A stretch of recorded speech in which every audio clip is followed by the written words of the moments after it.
She built a billion-dollar empire out of homemade pie crust and perfectly folded napkins. Then the US government put her in federal prison. Most people's careers end there. Full stop. Game over. Martha Stewart's? That was just the midpoint. By the time she was done, she'd come back richer, more famous, and, get this, she landed the cover of Sports Illustrated swimsuit. At 81 years old. So how does a stockbroker turned caterer build a media empire, lose it all in a scandal, and rebuild bigger than before? Stick around. This is the Martha Stewart story. Welcome back to the channel where we break down the real playbooks behind the world's biggest empires. Today, it's not tech. It's not oil. It's not real estate. It's a woman who turned taste into a Fortune 500 business. Let's get into it. The foundation. Turning a skill into a system. Here's the first big lesson from Martha's story. She didn't start with money, she started with mastery. Before she was Martha Stewart, lifestyle mogul, she was a stockbroker on Wall Street in the late 1960s. She was good at it, too. But she left to start a small catering business out of her own basement in Westport, Connecticut, in the 1970s. Here's the real-world example that matters. That little catering company wasn't just about food. Martha treated every event like a brand experience: the flowers, the table settings, the lighting, the story of the meal. Clients weren't just hiring a caterer. They were hiring a whole aesthetic. That obsession with detail is what got her noticed. In 1982, she published her first book, Entertaining, and it became a massive bestseller. That book was the seed of everything that came after. The magazine, the TV show, the product lines. The takeaway? Martha didn't wait until she had an empire to act like a brand. She built the brand first, one perfectly plated dinner party at a time. That's how small businesses become massive ones: consistency and identity before scale. The empire. Vertical integration at its finest. Second lesson. Martha didn't just sell products.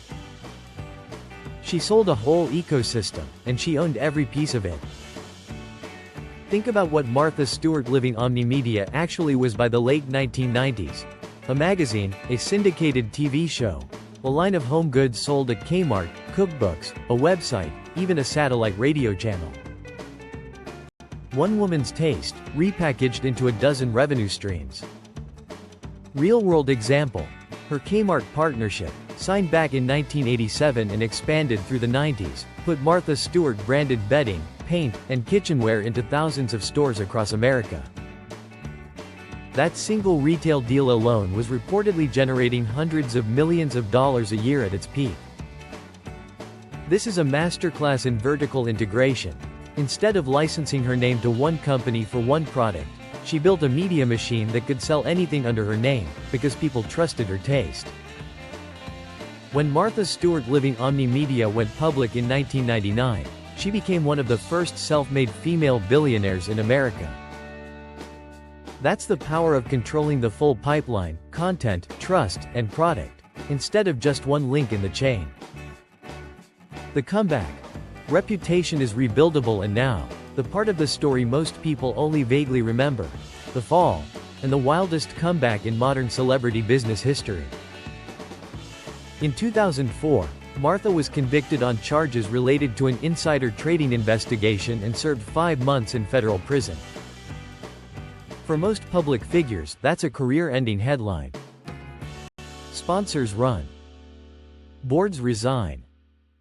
The brand dies. Martha didn't let it.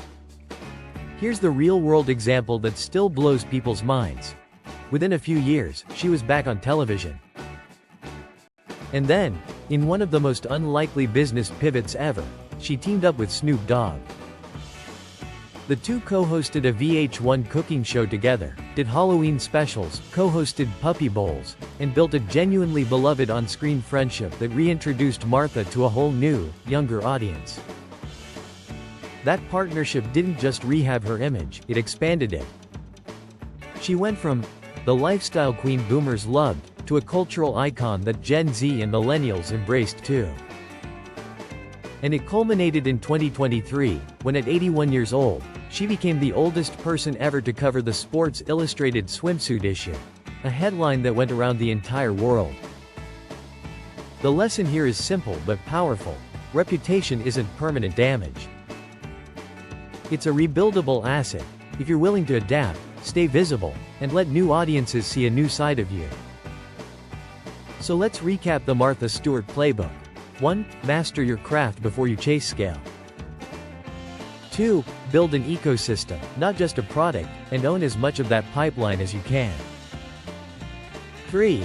A fall from grace isn't the end of your story, it's a chapter, if you're willing to rebuild in public. From a Connecticut basement kitchen to a media empire worth hundreds of millions to prison, to a magazine cover at 81, Martha Stewart's story isn't really about home decor at all. It's about resilience with really good branding. If you enjoyed this deep dive into how empires are really built, hit subscribe and turn on notifications, because next week, we're breaking down another self-made mogul who turned failure into fortune. Drop a comment below. Which part of Martha's comeback surprised you the most? And if you want more real, no fluff empire breakdowns like this one, smash that like button. It helps this channel grow more than you know. See you in the next video.